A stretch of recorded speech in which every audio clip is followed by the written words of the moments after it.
Voltando aqui à nossa aula, é, alguém tem alguma pergunta, gente, com o que eu estou comentando com vocês até agora? Tranquilo, né?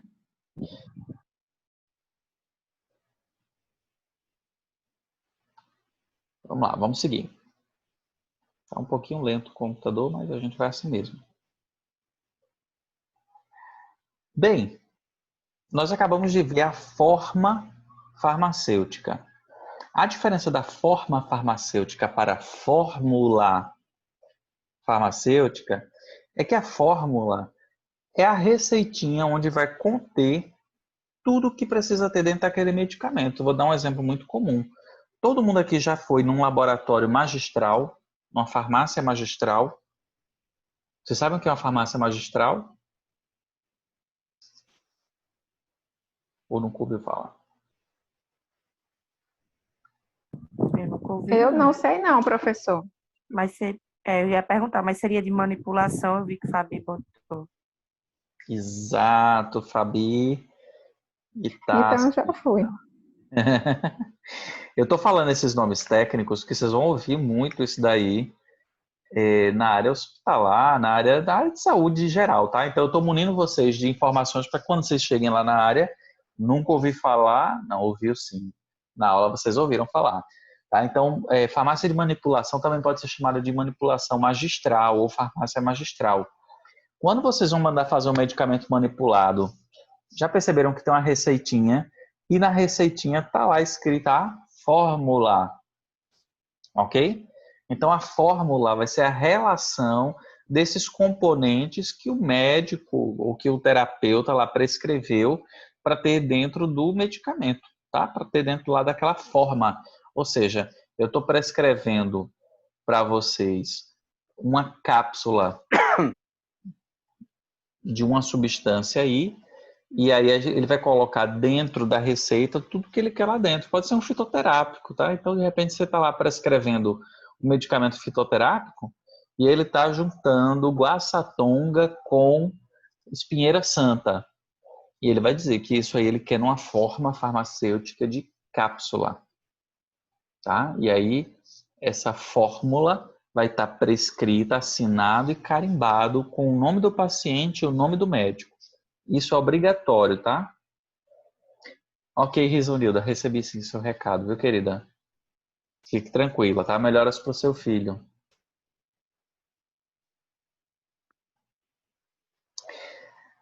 Então, o que vai ser de extrema importância quando a gente fala em formas farmacêuticas, em fórmulas para manipulação, é a gente determinar qual é a melhor via de administração, já que a via de administração vai estar diretamente relacionado à velocidade com que o medicamento começa a agir dentro do corpo também, certo? Então, quando nós falamos em via oral, esse slidezinho eu acho bem legal, porque ele está relacionando a via que vocês vão administrar e as formas farmacêuticas que são compatíveis, tá certo? Então, quando vocês pensarem em via oral, obrigatoriamente a gente está pensando nas formas de comprimido, ou cápsula, ou pastilhas, ou drágeas, ou pós para reconstituição, ou gotas, ou xarope, ou soluções orais. Se a via é sublingual, a gente normalmente utiliza comprimidos sublinguais. Para a área hospitalar, é mais comum. Professor, só tem comprimido sublingual nessa via de administração? Não, a gente tem medicamento homeopático, que são feitos gotas sublingual. Tá? Então, a gente vai colocar na forma de solução. A forma seria soluções homeopáticas, também seriam sublinguais, tá? Anotem nos estudos de vocês. Via parenteral é o que a gente chama de via de injetáveis. Ou seja, obrigatoriamente eu não estou utilizando o trato gastrointestinal, as entranhas, então, por isso que ele não é enteral. Então, o que está fora disso daí é parenteral. Não vou utilizar o trato gastrointestinal. Exemplo, soluções e suspensões injetáveis. tá? Então, professor, existe suspensão, existe a emulsão injetável, tá? Então, é por isso que mesmo a ampolinha, o correto é a gente agitar, verificar contra a luz se não tem alguma partículazinha, para a gente ter certeza que o que está sendo aspirado para administrar está homogêneo. Uma única fase, totalmente misturadinho, certo? Via cutânea, são todas as soluções tópicas, pomadas, cremes, loções, géis e adesivos. Lembrando que quando a gente fala em adesivos, a gente tem uma via dentro dessa via cutânea chamada de transdérmica. Por que eu estou dizendo isso? Porque adesivos são formas de administração mais modernas, tá? Então, eu acho que, pelo menos as meninas, que devem ter ouvido falar mais comum do que os meninos, mas quem trabalha na área, independente, menino ou menina, deve conhecer, que são os famosos adesivos transdérmicos. Pode ser um contraceptivo, né? Um anticoncepcional transdérmico. É um adesivozinho que você vai colocar ele numa região que é indicada em bula. Pode ser essa região das costas, tá? Essa região lateral.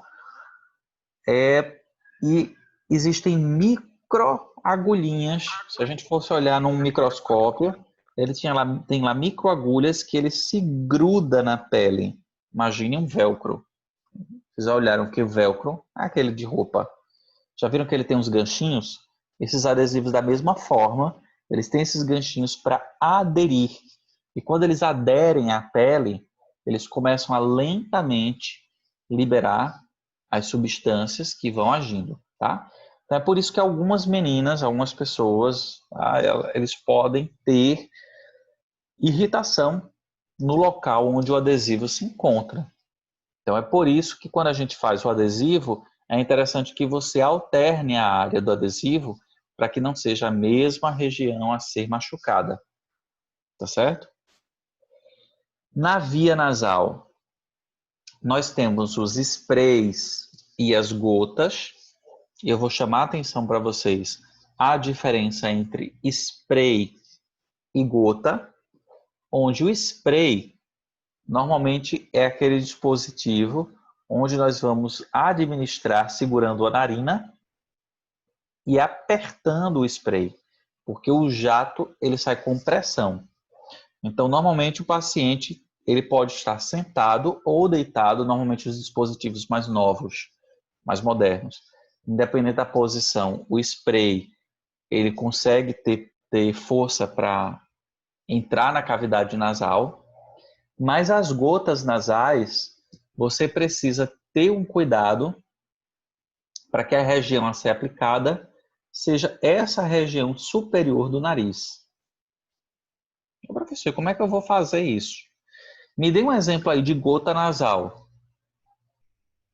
Alguém sabe? Algum medicamento que é utilizado em gota nasal? Bem comum ele. Eu digo pelo meu filho, o Sorine, né? E que no caso chama Salsep, de criança Salsep, de Salsep. adulto Sorine. Isso. O de criança, que é o Salsep, de que ele é composto? Qual o princípio ativo? Vocês sabem? Eu nunca me atentei, professor, para ver. Agora, como Soro. vocês são Eu acho que técnicos é soro. em saúde, vocês vão começar a ler as Soro bússolas. fisiológico. Hã? Soro fisiológico. Soro fisiológico. Peraí, se o soro fisiológico quer dizer que a gente tem o que lá dentro? Sal. Sódio.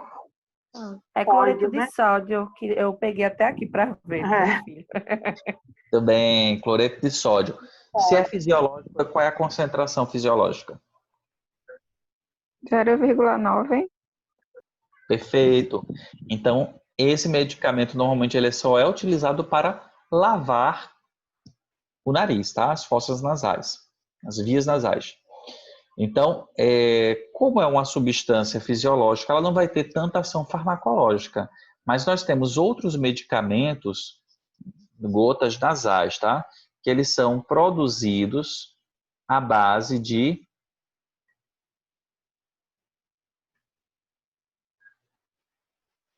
nafazolina. E aí eu vou chamar a atenção de vocês para essa nafazolina. Pode ser outra substância, mas são substâncias vasoconstrictoras. Ou seja, elas vão pegar o vaso dessa região daqui e vão diminuir o calibre. Elas diminuem o calibre desses vasos nasais. Por que elas agem dessa forma? São medicamentos que são chamados de adrenérgicos ou simpatomiméticos. Adrenérgicos ou simpatomiméticos. O que faz um medicamento simpatomimético? Vocês lembram? Comentei isso com vocês? Eu acho que não, né?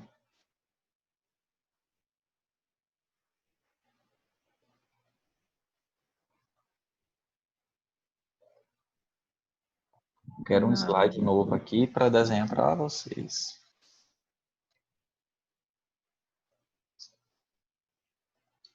Vamos lá. De um medicamento, que eu chamo ele de adrenérgico ou simpatomimético,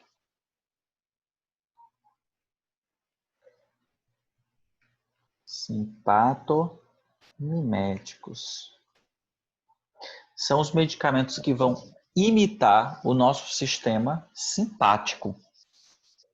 Beleza? O que faz o nosso sistema simpático com a fisiologia do nosso corpo? Vocês lembram simpático e parasimpático? Quando que o simpático ele é ativado?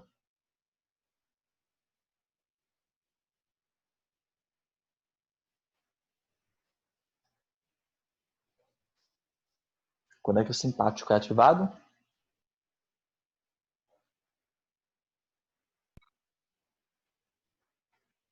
Lembro mais não. Não lembra mais? Vou relembrar agora.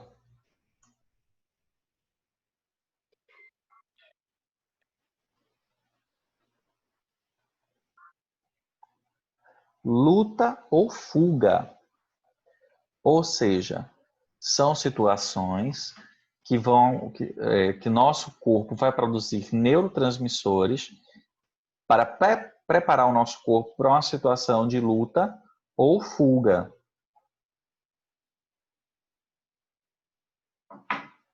Opa, tá errado aqui. Vou dar um exemplo. Faz de conta que nós estamos caminhando pela calçada, de repente chega uma pessoa correndo e quando ela se aproxima de você, seu coração dispara porque você acha, meu Deus, eu vou ser assaltado agora. Certo? O que acontece com o seu corpo nesse momento? O seu sistema nervoso simpático vai ser ativado. Acontece um estresse, né? Acontece um estresse, mas o teu sistema nervoso captou essa informação e vai te preparar para lutar ou correr, luta ou fuga, certo? De alguma forma você vai reagir. Então, o que acontece com o seu coração? Acelera. Acelera. Acelera. Dispara o coração. O Só termo devia técnico, colocar congelar ali também, professor. congelar, É. paralisar, né? É. Mandrake. Isso é uma forma de fuga, viu, Edilane? Edilane tá falando, né? É uma forma de fuga, viu? Ó, o coração disparado e acelerado, eu vou dizer que a gente tem aqui uma uma taquicardia. Certo? Significa que eu tenho aumento da frequência cardíaca. Certo? Isso é um efeito simpatomimético. Quem é que está fazendo isso comigo? Minha mente. Está liberando neurotransmissores, que são substâncias que vão provocar esses efeitos fisiológicos. Beleza, coração, taquicardia. Quando nós temos... O que acontece com a nossa visão? As nossas pupilas. A gente precisa aumentar o campo de visão para você e encontrar a oportunidade ou de lutar ou de correr. Então, a nossa pupila, Dilata. como é que é o nome técnico para dilatar a pupila? Ela dilata. Agora eu esqueci, meu Deus. Não, midríase não. Midríase. É? Acho que é isso mesmo. Tríade. Vocês são craques demais. Dilatar. Deixa eu colocar pupilas. Dilatadas. Não é delatadas, viu, gente? É dilatadas. É o nome correto. Pupilas dilatadas. O que acontece com o nosso sangue? Se eu estou me preparando para lutar ou para correr, vocês concordam que o meu músculo ele precisa ter mais força ou mais descansado? Mais força. Mais força. Então, a gente vai ter um aumento da contração muscular. Vou colocar contração, não. Vou colocar força. Tá? Da força muscular. Para que eu aumente a força muscular, o que acontece com o sangue? Ele vai ter que estar circulando mais rápido ou mais devagarinho? Mais rápido. Mais rápido. Porque os músculos vão precisar de oxigênio, vão precisar de nutrientes para ter mais força. Então, para que o sangue ande mais rápido, o vaso ele tem que estar mais dilatado ou o vaso tem que estar mais contraído. Imagina uma mangueira. Quando a gente aperta a mangueira, o que acontece com a água? Sai mais forte ou mais devagar? Mais forte. Então, o que acontece com os vasos? Eu tenho mais Dilatação do vaso. dilatação ou constricção? Constricção. Constricção, entendeu, Tiane? Imagina a mangueira. Quando você aperta a mangueira, ou seja, você diminui a espessura do vaso, é vasoconstricção. Quanto mais fininho, mais rápido o líquido vai passar por ele, certo? Então, a gente vai ter vasoconstricção. O que acontece com o músculo liso do trato gastrointestinal? Ele vai estar em movimento. Então, imagina a bexiga, imagina o intestino. Eles vão estar em movimento ou eles vão estar paralisados?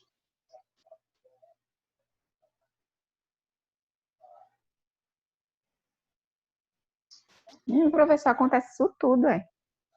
Tudo isso acontece. Só pelo susto que você teve. 1 ano de academia. É, Professor, mostra que é quando a sua alma sai do corpo e volta ao mesmo tempo. é isso aí. É isso aí. É isso aí. Tudo está acontecendo ao mesmo tempo. O trato gastrointestinal, imaginem glândulas salivares. A boca fica salivando ou fica seca?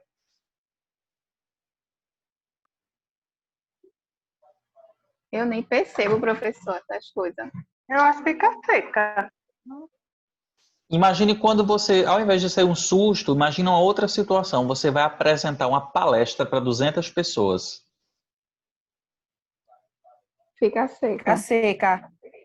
Então, vocês concordam que o A trato boca fica seca, professor. e o intestino e a bexiga?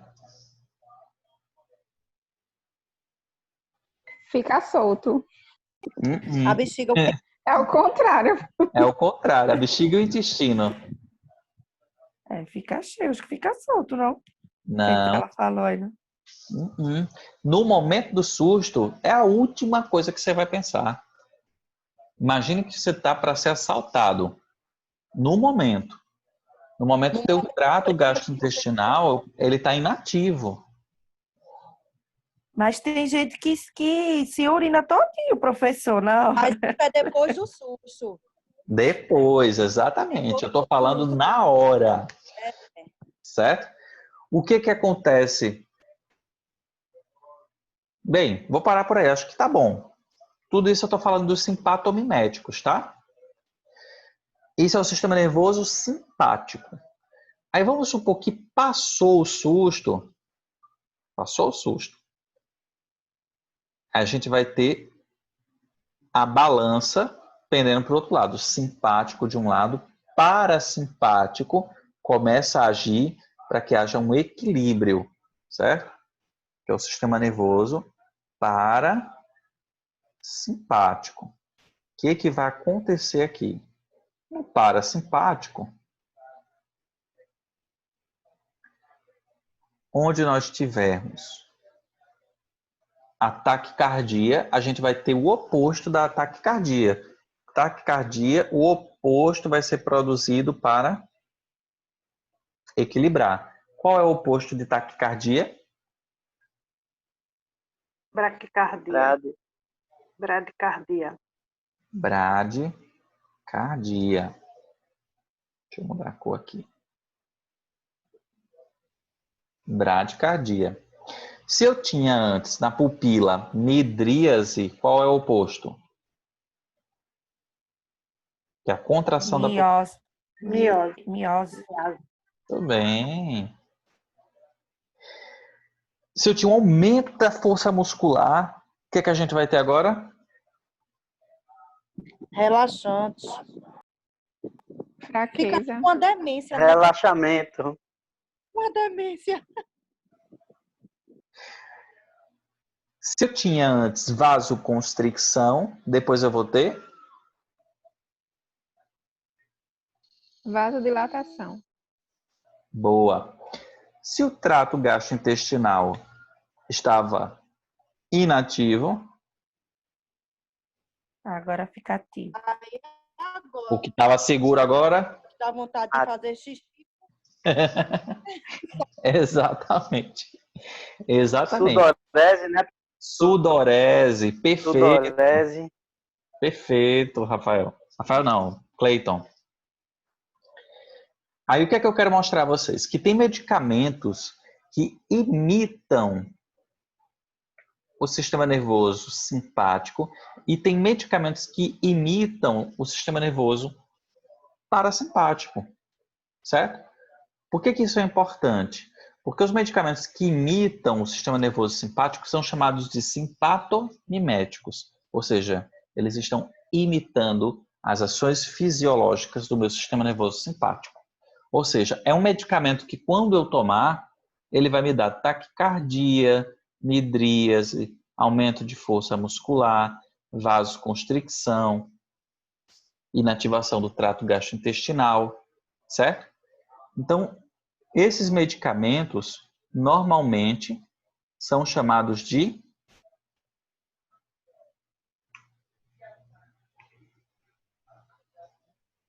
adrenérgicos. Eles vão agir nos receptores alfa,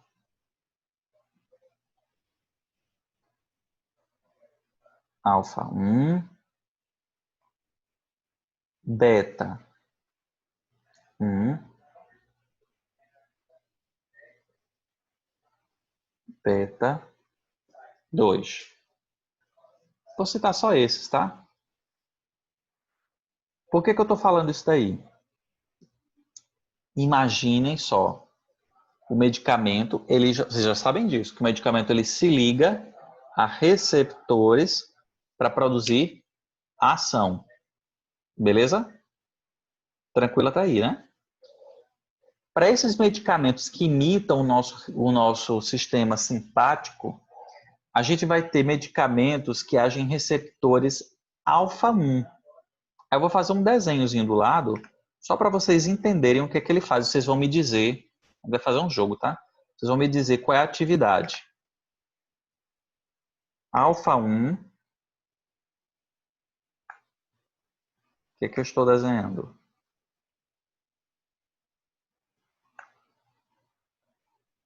O que é isso aqui que eu estou desenhando?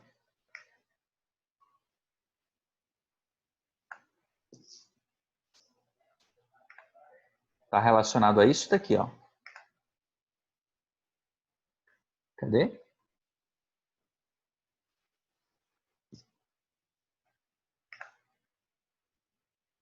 Seria os vasos.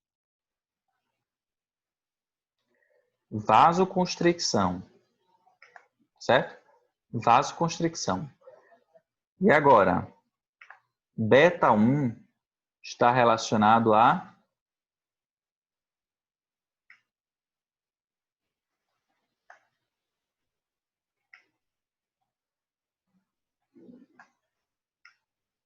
eita, meu desenho tá péssimo. Seria taquicardia, que é o coração, né? Exatamente. Beta 2 está relacionado a isso aqui, ó.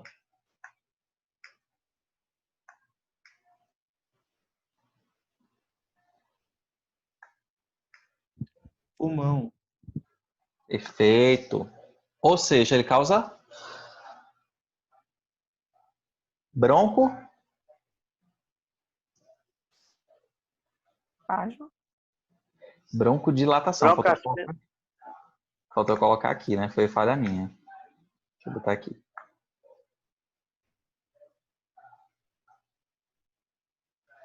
Broncodilatação.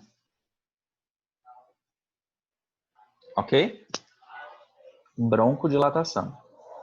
Então, sempre que a gente pensar em medicamentos adrenérgicos, de uma forma bem geral, tá, gente? A gente vai pensar nos medicamentos que vão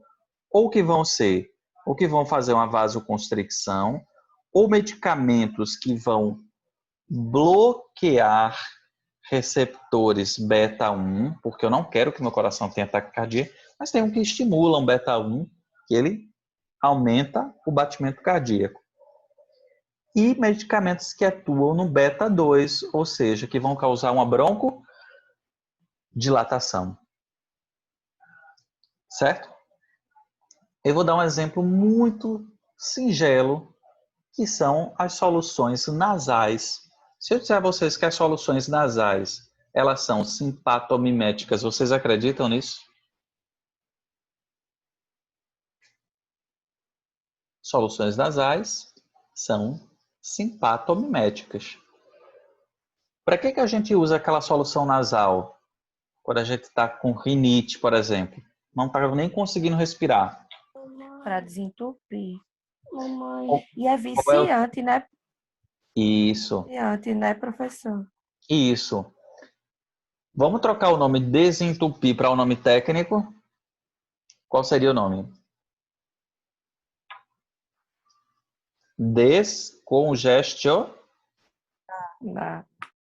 Descongestionante, certo? Então, vamos pensar. Por que meu nariz está entupido? Esse entupimento a gente pode dizer que é um edema.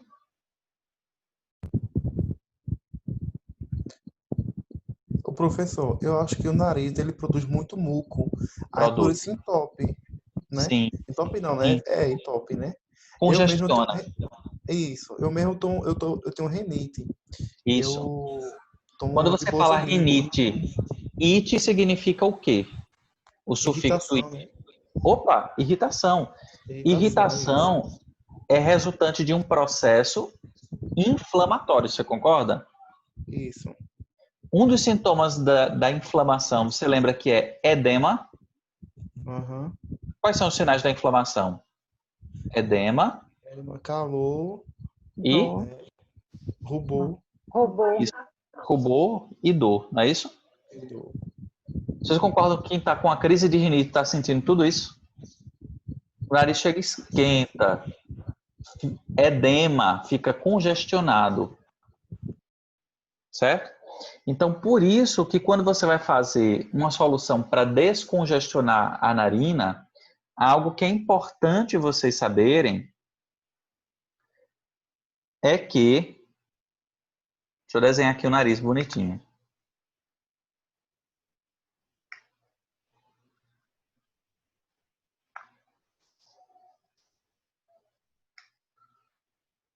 Tá aqui o nariz. Faz de conta que é, né? Quando você coloca a gotinha nasal, a gente quer que atinja esta região daqui, certo? Por dentro.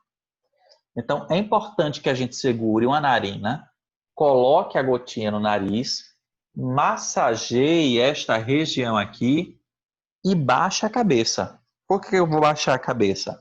Porque eu quero que a gotinha, eu não quero engolir a gotinha. Se essa gotinha passar direto, o que é que acontece aqui?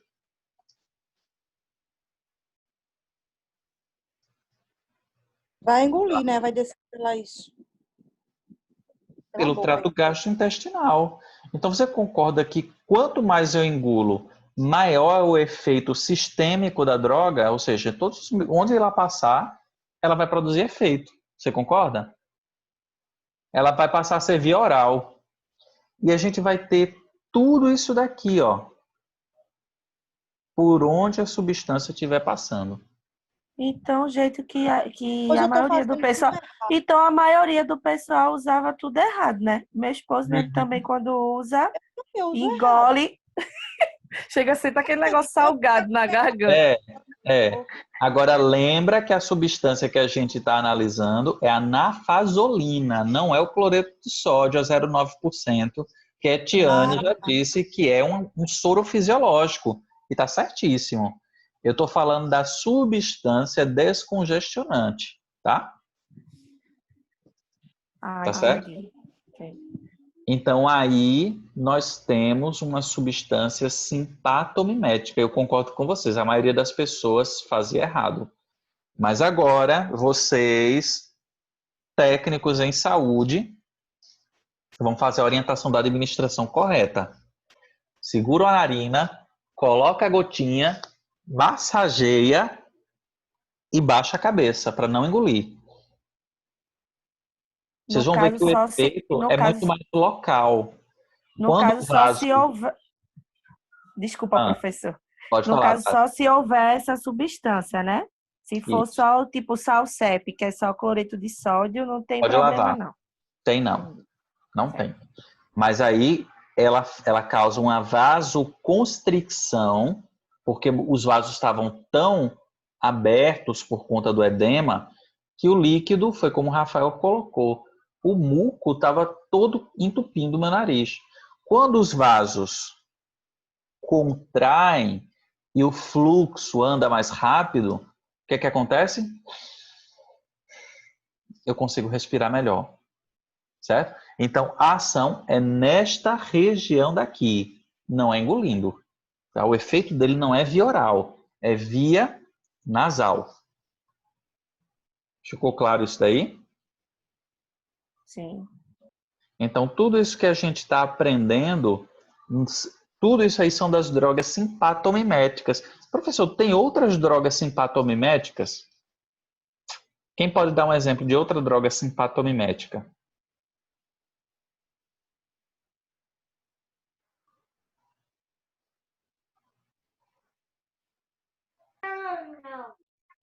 Berotec. Berotec, boa, Edilane. Atrovém também, né? Mas eu vou falar de uma muito natural, que todo mundo faz uso, que inclusive a gente vai fazer dentro de 2 minutos, você tem pouco tempo para terminar essa parte. Mas nós temos a... Conhecem a cafeína? Sim. Presente Só não onde? gosto. O café. No café. Vou falar outra para vocês. Teofilina. Teobromina. A cafeína está presente no café. A teofilina está presente onde? No açúcar, sei lá. No chá. Isso. Vou botar chá verde, tá? Que é o mais comum. Pode ser chá preto, chá verde, chá vermelho. E a teobromina está presente no cacau. Deixa eu trocar a cor que tá ruim de visualizar aqui, né? Chocolate! Exatamente. Então, essas substâncias todas aqui são chamadas de xantinas. Por que eu estou colocando isso para você? Porque tem médico que vai colocar lá na prescrição evitar substâncias derivadas de xantinas. Ou seja, são aquelas bebidas escuras, pretas normalmente, mas que são energizantes. Café, chá verde, cacau, guaraná, certo? Tudo isso daí tem derivados de xantina. Elas são drogas simpatomiméticas, mas que agem, cada uma tem uma especificidade. Então, se a gente for pensar café, uma pessoa que é hipertensa pode estar tomando essas drogas simpatomiméticas? Acredito que não. Não. Ó, taquicardia, vasoconstricção. Para uma pessoa que já é hipertensa, a pressão já é alta, os vasos, ó, diminuir, aumentar a frequência cardíaca, eu posso causar nessa pessoa um dano, né? A gente volta depois do intervalo, eu só estou menos de 1 minuto. Vamos passar 10 minutinhos, tá? De 8h19, 8h20, vai ficar redondo. 8h20 a gente volta. E aí a gente faz a atividade e eu termino essa parte das xantinas com vocês, tá certo? Drogas simpatomiméticas e parasimpáticas. Tá certo. Tranquilo? Vocês estão tão calados. Tome um derivado de xantina aí para acordar.